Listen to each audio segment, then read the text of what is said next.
Why is winemaking always a challenge, no matter how long you've been doing it? How are wind machines used to mitigate the negative impact of cold weather? How does Pelee Island's biodiversity affect the brand and the winery? And why is it important for winemakers to respect the natural environment? In today's episode, you'll hear the stories and tips that answer those questions in our chat with Martin Janz, the chief winemaker at Pelee Island Winery in Southwestern Ontario. We'll chat about not only his wines, but also the wines of the region and how they differ from Niagara and Prince Edward County. By the end of the conversation, you'll also discover how Martin realized he wanted to become a winemaker, what it was like growing up on a family winery in Germany and getting involved from a young age, why Martin joined Pelee Island Winery rather than return to Germany or work elsewhere, how Martin continues to challenge himself as a winemaker after 30 years at Pelee Island Winery. What happens if you don't take the top off a steel tank when filtering wine? It's a very funny story. Why Southwestern Ontario as a region is often overlooked when people think about Ontario wines. How the relatively warmer climate of Pelee Island impacts the type and quality of wines produced there. Martin's top 2 tips for visiting Pelee Island. And why Martin would love to share a bottle of wine with Anthony Bourdain. Okay, let's dive in.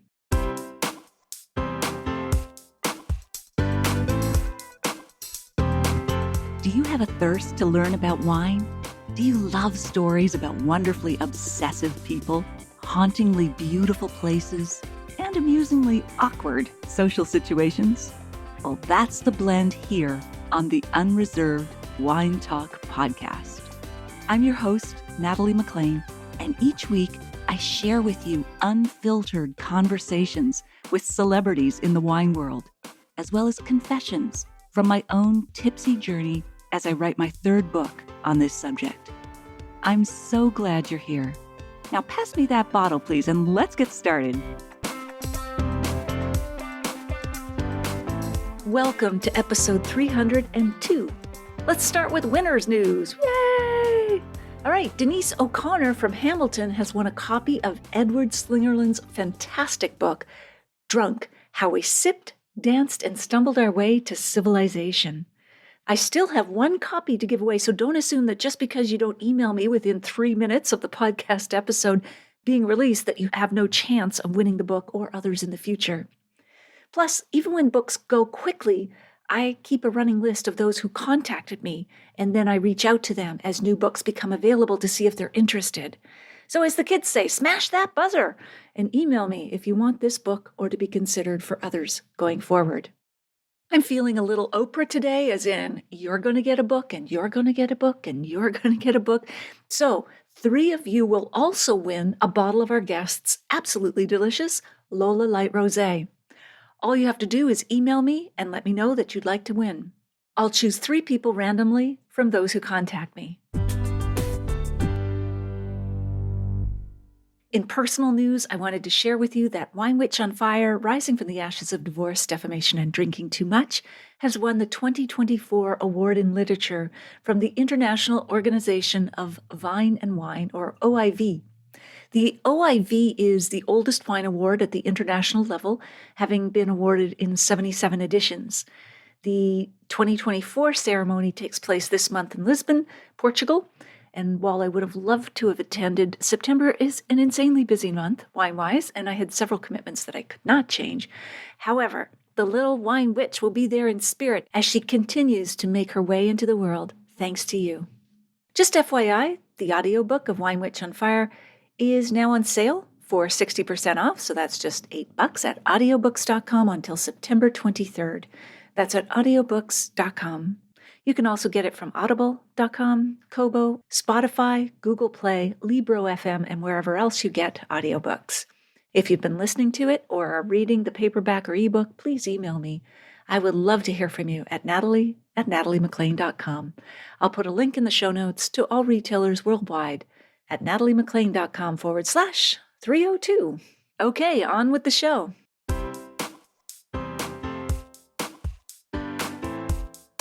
Martin Janz, born in Germany, is the head winemaker at Pelee Island Winery and Vineyards, where he has elevated the winery's reputation in the Canadian and international wine worlds, winning tons of awards for his wines. He holds a degree in enology and viticulture and brings almost 3 decades of experience to his role, having been with Pelee Island Winery since 1996.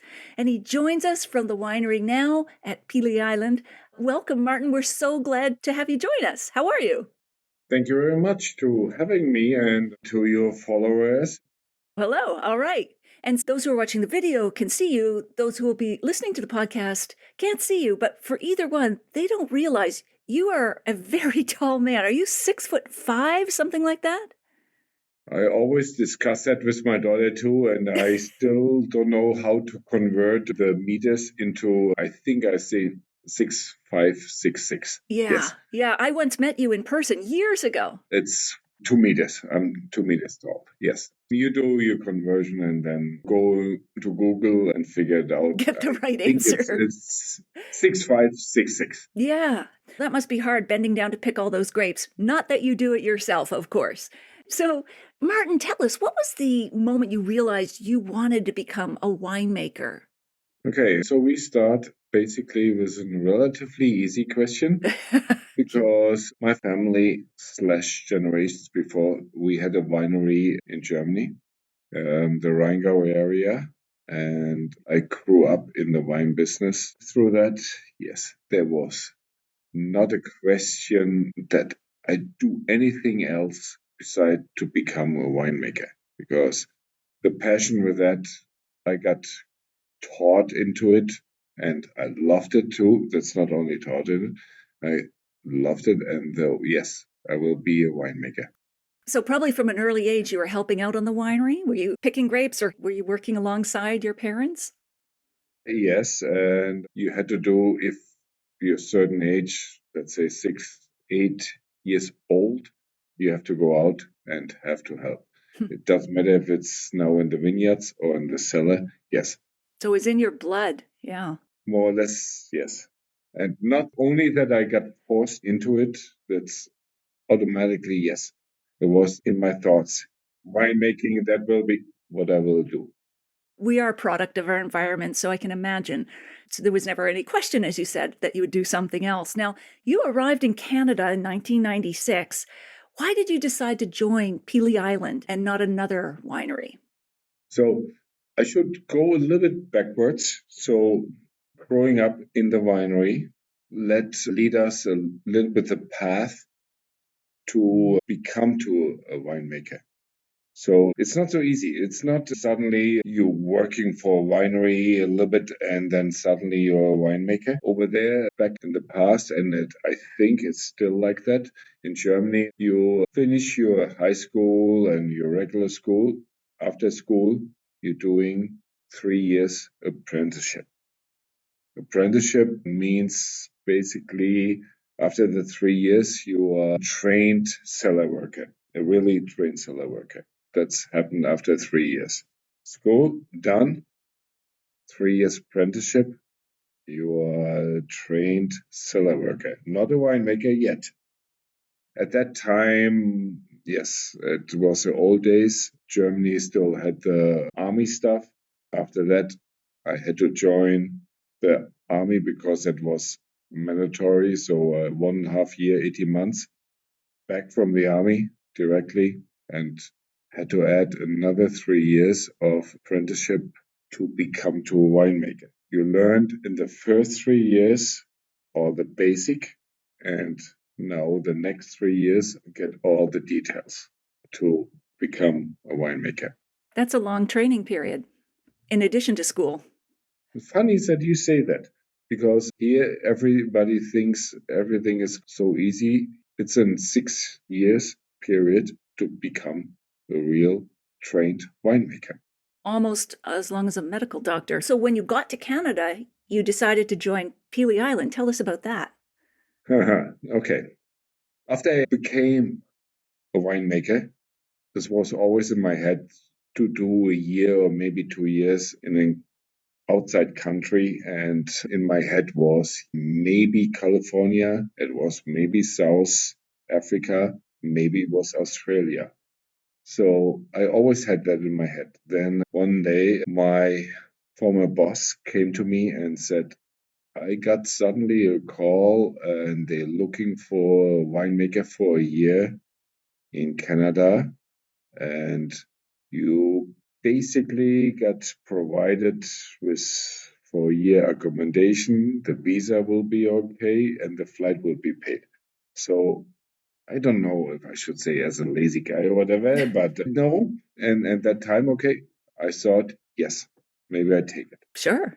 I said maybe I take it because at that time still looking in South Africa or Australia or California, Canada, I thought, Canada with wine? You do. That was, wow, 30 years ago. It's still considered in Germany as an exotic winemaking area. I'm sure you don't get many Canadian wines over in Germany, especially since you already make your own ice wine. So I can imagine there's not much there. Right now, probably yes, but 30 years ago, that was a little bit different. And the funny part is Google and internet was 30 years ago not existing like it is right now. So basically, I have to go in a library and take some books and look up Canadian wines and winemaking. Yes. So I decided, yes, let's do it, and boom, done. And so, what has kept you there for 30 years? That is a long tenure to stay with one winery, and it's commendable. But why have you stayed with Pelee Island for 30 years? There are probably a couple things what comes together. If I committed to something, I love to commit it. And if the fit is right, I love it. The fit was right in the first year, and obviously it went a little bit longer like that. So the fit was good. What about the fit made it good? What felt good to you? Why did it work? It is the area, follow in love in that. And after the area, what I follow in love with is, and then 1 or 2 years later, there came a woman on the site, and the company what provides everything, the work issues and everything, and the challenges and the ideas, what we're doing in the future and whatever, all the what we look in the future was actually really perfect, and it is perfect. There was never a doubt that I really thought to leave Pelee Island. There was always some challenges, and you got some offers from left or right or whatever. No. And you stayed true. So, what do you do to challenge yourself to keep things fresh? Like after 3 decades, like maybe give me an example recently. What new challenges are you giving yourself to keep yourself fresh? That's a good question.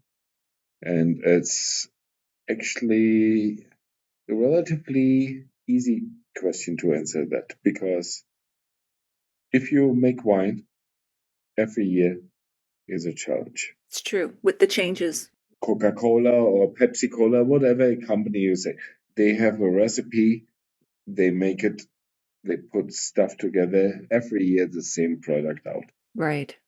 Wine, now we're going back to Mother Nature, every year is a little bit different. That's really the biggest challenge. Absolutely. It's not like going to a corporate job. I don't know how many frost we get, and during the year, if we get so much rain or we get not too much rain, we get hail or whatever, it's always interesting. It's really challenging. As you say, Mother Nature, she has a mind of her own. I went 2 years ago. Was it 2 years ago? I don't want to lie, but I was California, and I went to Mondavi or whatever, and I talked to winemakers, and they had the biggest problem with wildfires, and it went into the vineyards. So everybody have a challenge. Whether it's droughts in Australia or wildfires or frosts in Canada, Yes, absolutely. yes. That keeps me up the toes. Yes. Yep, absolutely. Now, you shared a story with me probably 15 years ago. I want to hear about it. Tell me about the time early in your career. You've learned lots since. You were filtering wine from a steel tank, but you forgot to take the top off. Why do you have to take the top off, and what happened? Because you didn't. I don't know who told you that You did. story. You did. I came to the winery. If I told you that, I said, don't repeat it. Don't repeat it. Oh, I forgot that part. No, obviously, okay, so get into it. And yes, like I said, 96, I came here to Canada and did my first harvest. I think the first harvest was relatively well done. And then we went ahead and so we clarified wines and everything and clarified, you say filtering. I still think it's only pumping from A to B. You say filtering, that's a little bit different, but not a big thing.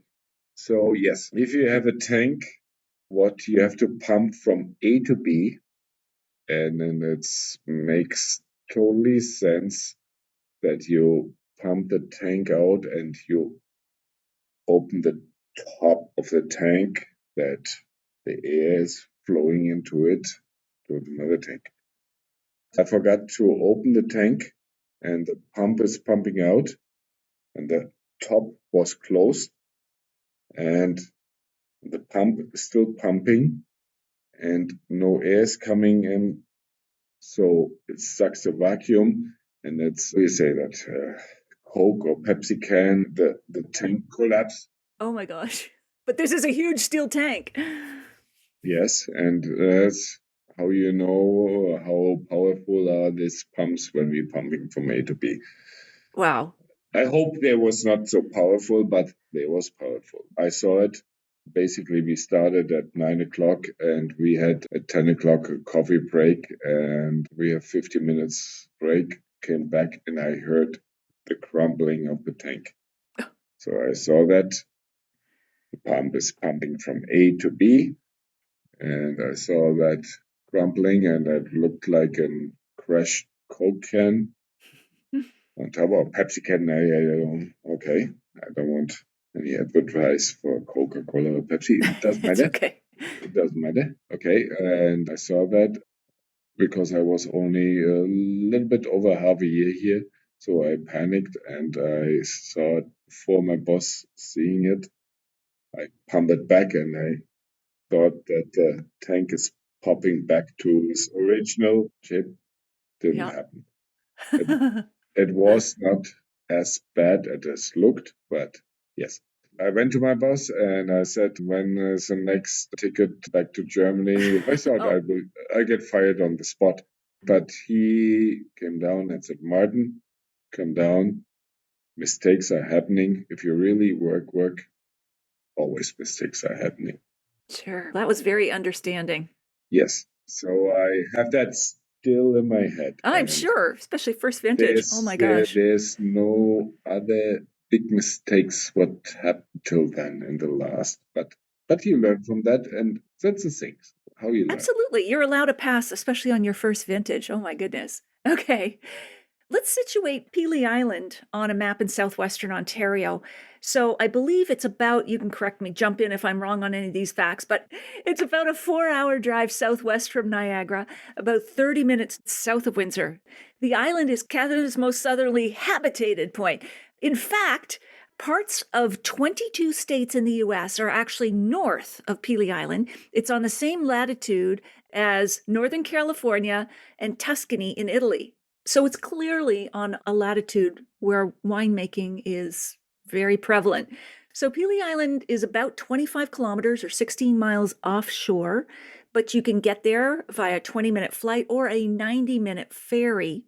I found this interesting during my research. A conveniently narrow passageway between the island and the mainland helped some 60,000 black slaves to escape from the United States to freedom after the American Civil War. It's also a watery burial ground for not only a few unfortunate fishermen over the past 2 centuries, but as well as 274 shipwrecks, mostly fiery casualties of the War of 1812. So, as I understand it, you actually make the wine in your facility on the mainland in Kingsville.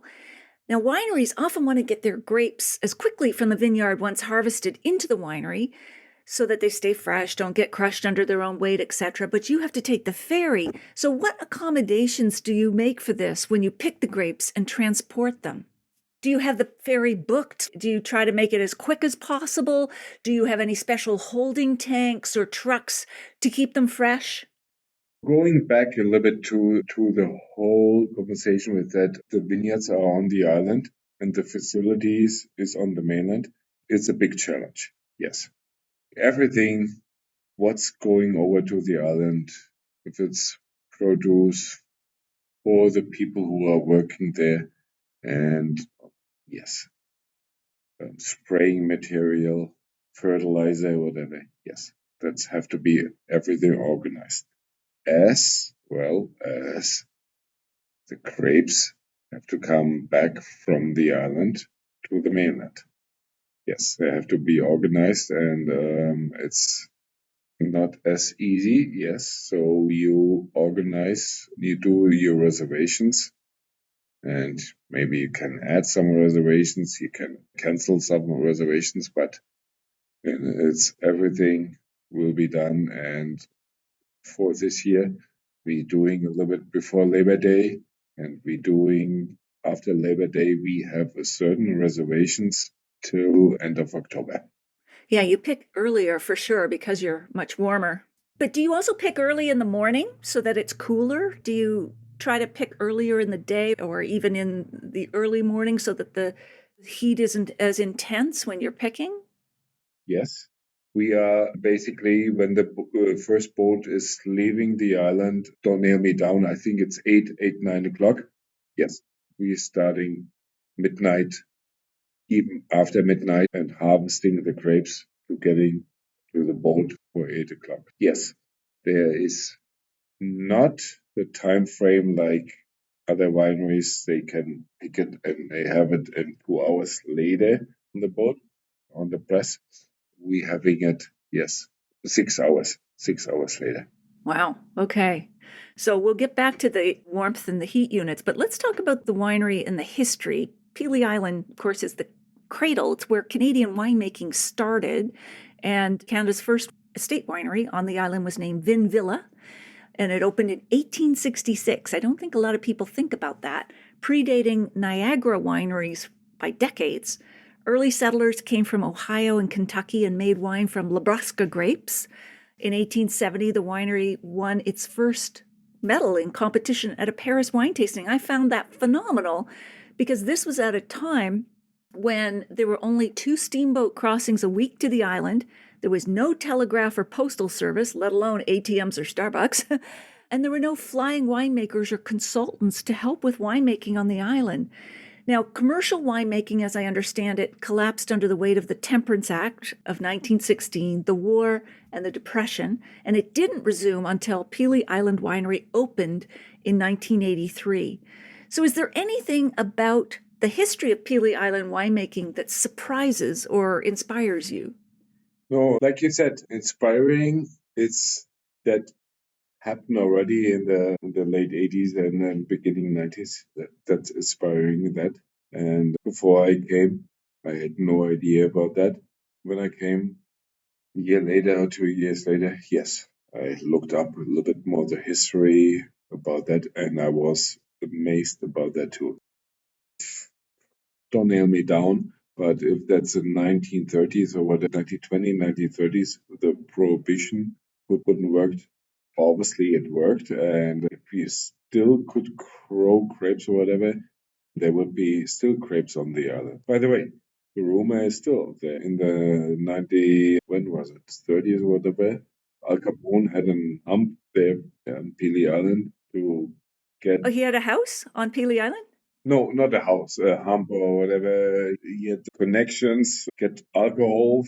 To go the illegal bootlegging, yeah. It's only a rumor, and the island was Al Capone. a hub to go to the States.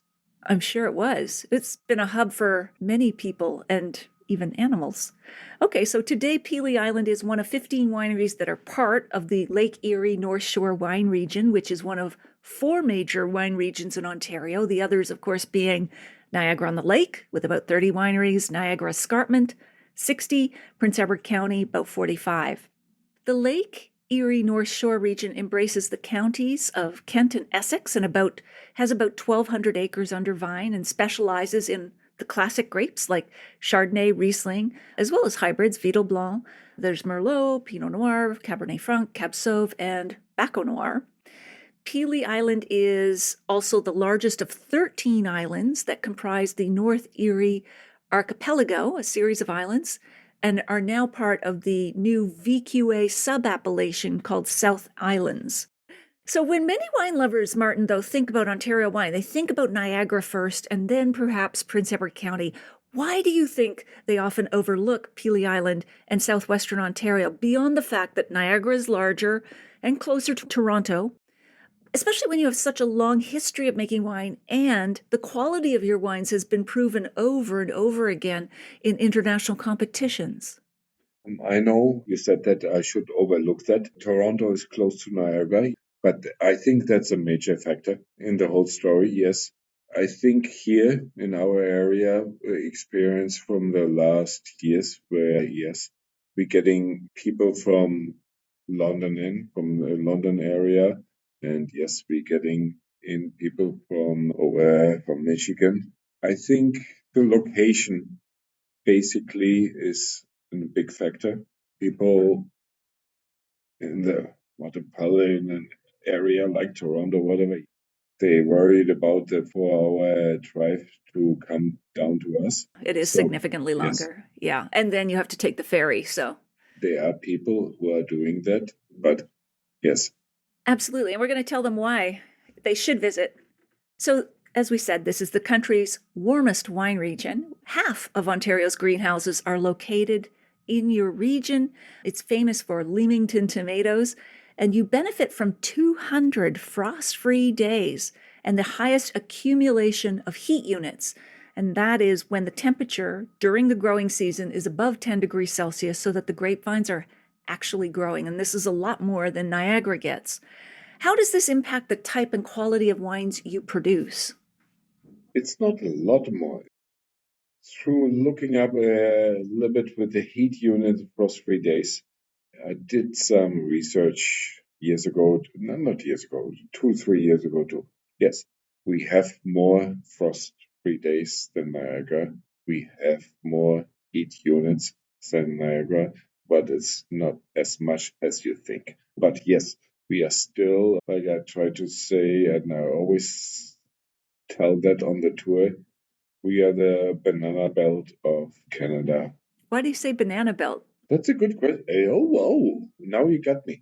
Banana belt because it sounds really Tropical? sweet and with the most heat units and frosty free days. Yes. Yeah, absolutely. That makes sense. Good question. It makes sense. And we're going to talk about all the different trees and species that grow there, just to mention them to listeners and viewers, because it's an amazing sanctuary to visit. But that's probably where banana belt, I'm just guessing that it comes from, because it's just this warm environment that can foster all of that different life forms, whatever. So most wineries hug the north shore of Lake Erie on the mainland, seeking moderating temperatures in the summer so that the vines and the grapes don't cook. However, Lake Erie freezes over in the winter because it's shallow, so it doesn't provide that moderating effect in the winter like Lake Ontario does for Niagara. And yet classic grapes like Merlot and Chardonnay don't do well under 20 degrees Celsius. So how do you mitigate the cold impact in the winter? What do you mean that the vine don't cook? So the lake effect for Lake Erie is similar to Lake Ontario in Niagara in that it brings in the cool breezes over the vineyards so that in the real hottest days of the summer in the vines, they're not getting too much heat. So they're not cooking, so to speak. That might not be the right word. It moderates the temperature. That's the way that they cook with the cook. Okay. Yeah. But in the winter, you don't get that moderating effect because the lake freezes over. Do you use like wind machines, or what kind of ways do you counteract the cold weather? The lake is basically to get frozen. It's relatively late too. Okay, late in the season. Mm-hmm. We have the warm weather, and like you said before, it's a shallow lake.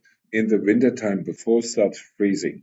And the last years, we probably barely see the Lake Erie freezing from Pelee Island to the mainland through. That's So you're still almost. getting some moderating impact from the lake. So it's the opposite, a little bit what you say. So we get a little bit more effect of the lake, and it helps us a lot too, because it gives up in the winter time. It's not frozen, whatever. There's no ice on it, so it gives up a little bit more.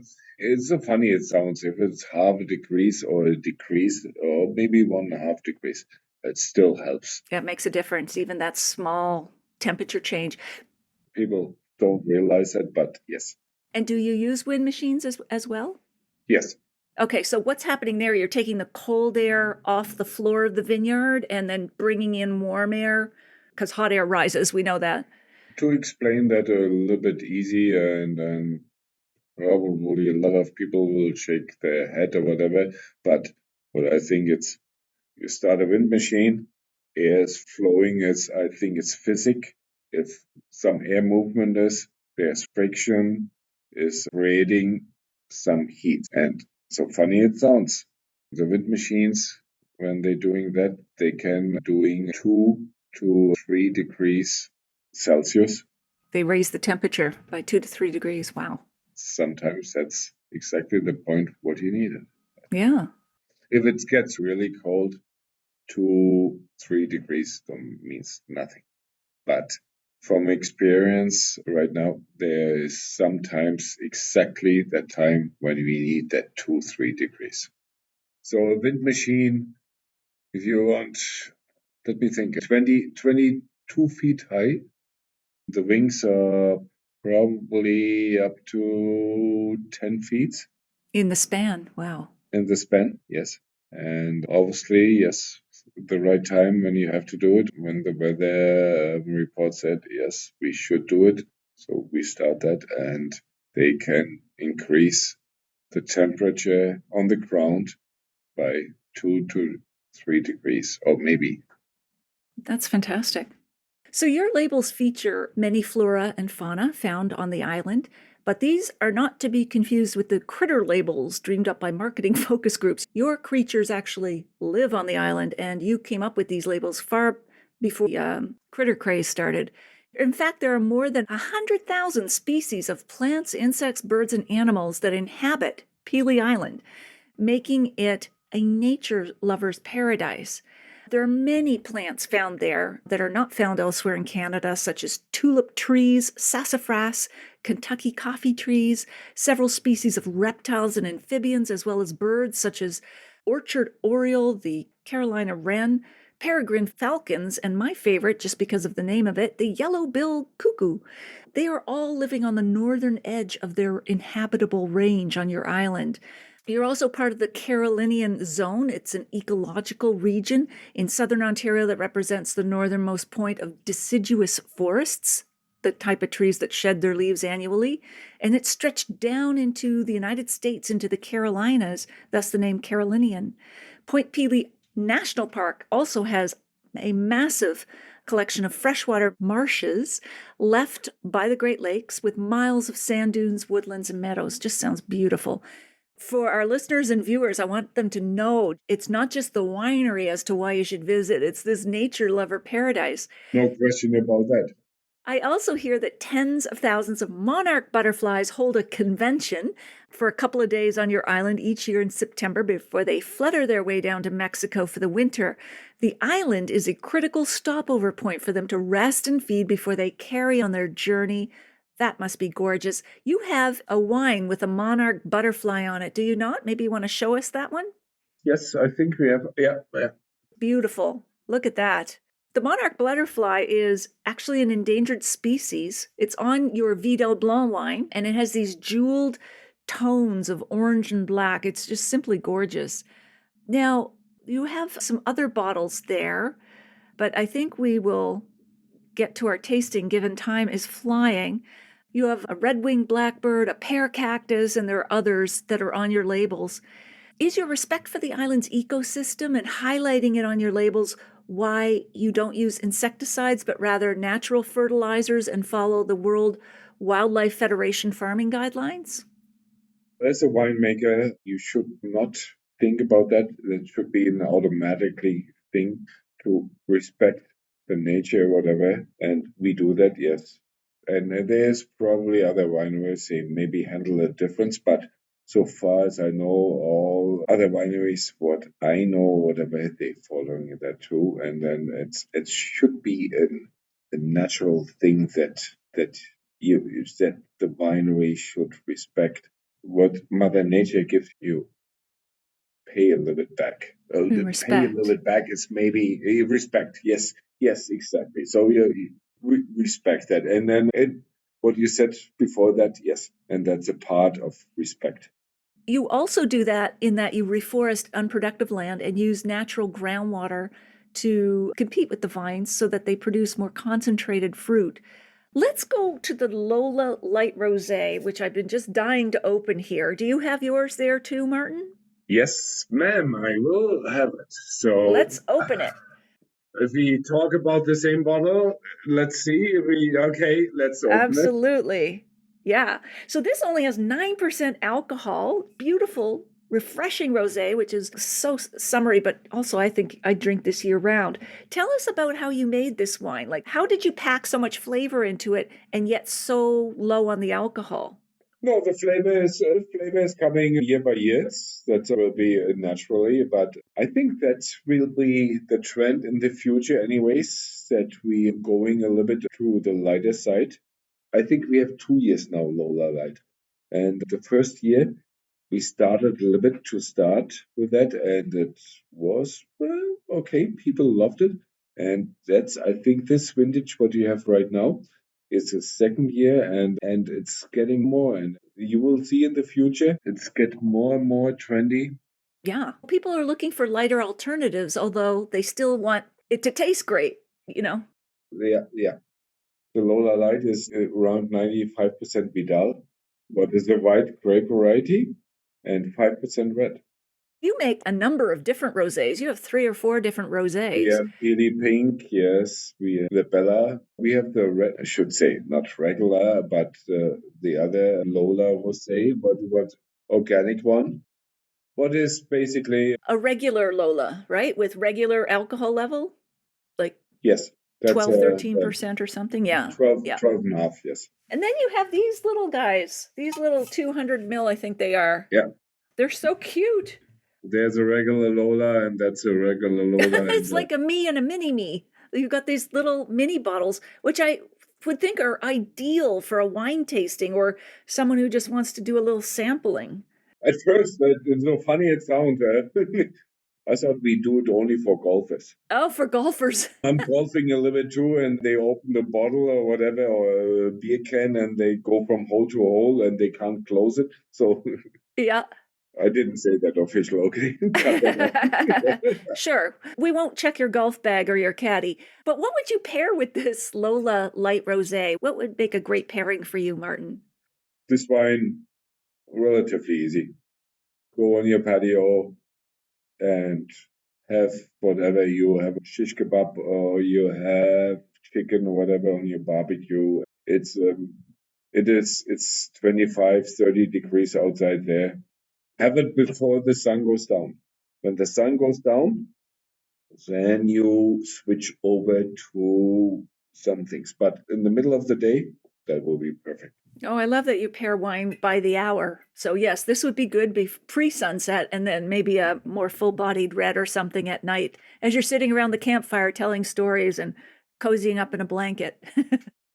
So, are there any other wines you wanted to mention before I continue with more of the wrap up part of the conversation? I had that over the last years too. I love to say, really honest, wine pairing. I know you are big with wine pairing too, whatever. Do your wine pairings. There is a roughly idea what you do, but if you want to go a little bit out of the ordinary, go. Even if you have maybe a bad example, but that what I do too.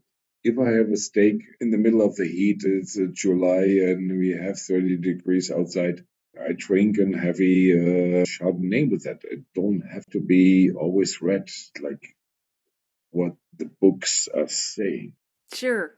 They say, pair the wine to the diner, not the dinner. Drink what you like.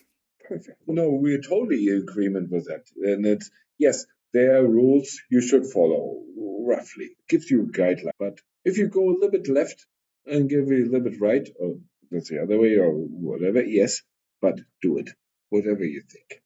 Absolutely. So, what are your best 2 tips if someone wants to visit Pelee Island? Of course, you want them to visit the winery. What are your top 2 tips for visiting the island? Like whether it's if they're visiting the winery or just the island itself. Do you have any suggestions for those who want to make this a trip? So the two, obviously, you took the first thing out of my mouth. Visit Pelee Island or visit one of the local wineries. And you said it before, we have 15 local wineries around there. And there are a lot of good other wineries around there in this area. That's very collegial of you, yeah. And especially if it's the summertime, a lot of wineries have a restaurant on the side or whatever. Go there, visit them, join them, and have food that's not bad to do it. That's great. And then at Pelee Island, do you have outdoor barbecues for use for visitors if they want to just grill their own food have a little camp out, snack out, or whatever? At the winery, we have a couple of events, and they are not every weekend, but they are probably every second weekend.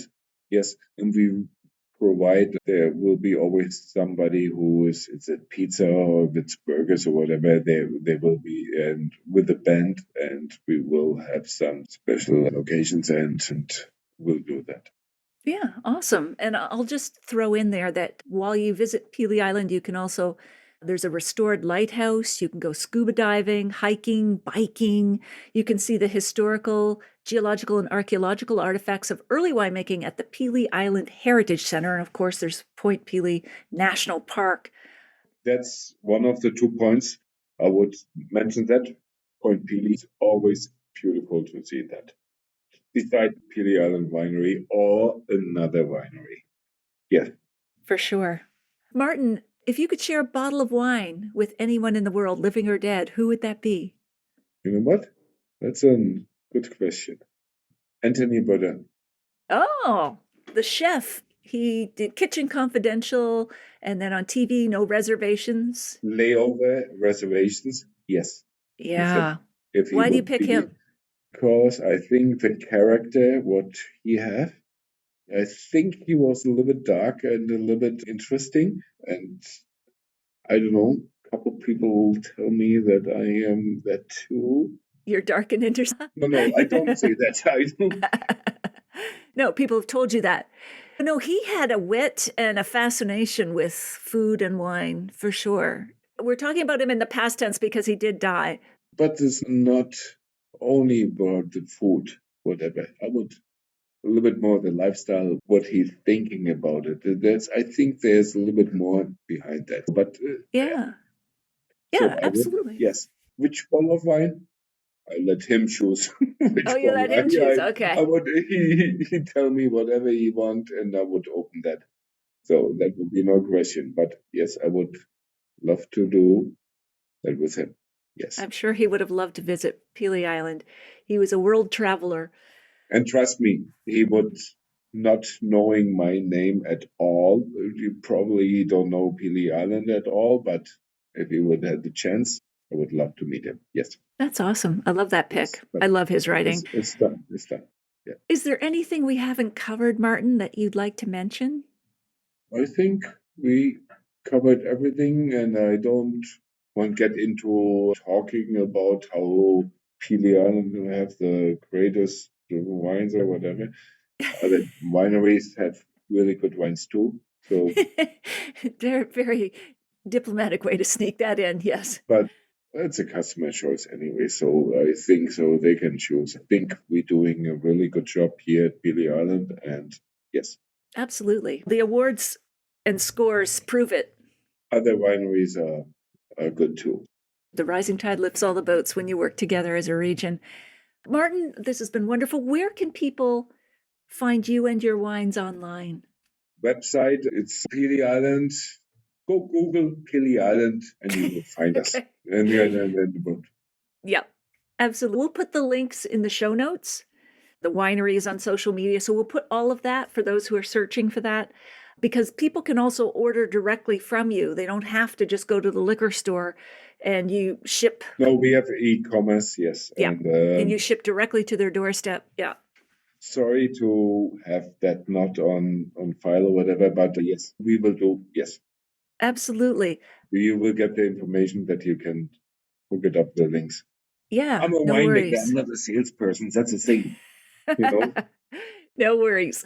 This has been fabulous, Martin. I really enjoyed chatting with you, and I hope next time we can do it in Don't say person that again. because only you have to say that. So it hopefully was a pleasure. Absolutely. Let's raise a glass of LOLA Light. Cheers to you and to this harvest. I hope it goes well, and I look forward to chatting with you again. Bye-bye. Bye.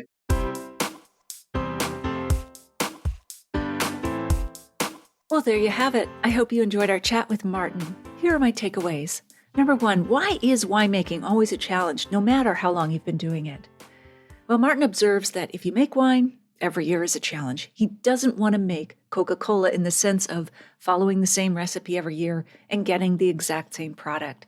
Every year is a bit different. You don't know how much rain, frost, or hail you'll get, and other conditions, all of which require different responses. And that for him, and I believe many winemakers, keeps it interesting. Number 2, how are wind machines used to mitigate the negative impact of cold weather? As Martin explains, they take the cold air off the floor of the vineyard and then bring in the warm air because hot air rises, so they're cycling it down and around. The wind machines can actually raise the temperature by 2 or 3 degrees in the vineyard, which is amazing, and sometimes that's all you need to save the vines. Number 3, how does Pelee Island's biodiversity influence the brand and winery? Pelee Island is home to over 100,000 species of plants, insects, and animals, many of which are not found elsewhere in Canada. And that rich biodiversity is reflected on the winery's labels, which feature the local flora and fauna. And number 4, why is it important for winemakers to respect the natural environment? As a winemaker, Martin believes that it should be almost an automatic response to respect nature. That's why they don't use synthetic insecticides and pesticides. As he says, it's all about paying back a little bit to what Mother Nature gives you. In the show notes, you'll find the full transcript of my conversation with Edward, links to his website and books, the video versions of these conversations on Facebook and YouTube Live, and where you can order my book online now, no matter where you live. If you missed episode 238, go back and take a listen. I chat about old vines, land stewardship, and the future of Ontario wine with Carolyn Hurst, owner of Westcott Vineyards. I'll share a short clip with you now to whet your appetite. Old vines are very precious and really important to the quality of the wine, and the roots are down deeper. They're less vigorous. They don't produce as many clusters as younger vines. Every year, the vine produces all the new plant material is made up from the air, the water, the soil. A generation in a vine is 1 year, renewing itself every year. I find old vines are like people. They may be more wizened, less vigorous, but they're more interesting because their roots are deeper. So true.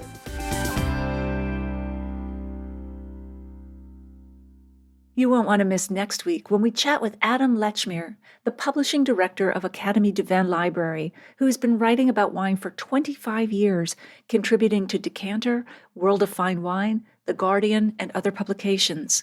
He'll join us from his home in London, and we'll be discussing the wines of Rioja. If you liked this episode or learned even one thing from it, please email or tell one friend about the podcast this week, especially someone you know who's interested in learning more about the wines of Southwestern Ontario.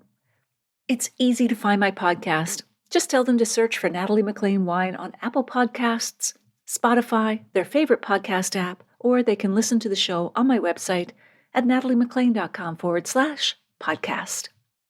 Email me if you have a sip, tip, question, or if you've read my book or are listening to it and Natalie at nataliemclean.com. In the show notes, you'll also find a link to take a free online wine and food pairing class with me called The 5 Wine and Food Pairing Mistakes That Can Ruin Your Dinner and How to Fix Them Forever at nataliemclean.com/class.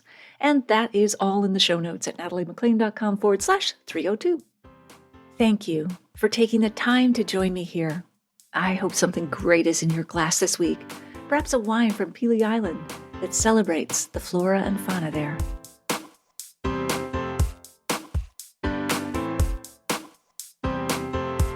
You don't want to miss one juicy episode of this podcast, especially the secret, full-bodied bonus episodes that I don't announce on social media. So subscribe for free now at nataliemclean.com/subscribe.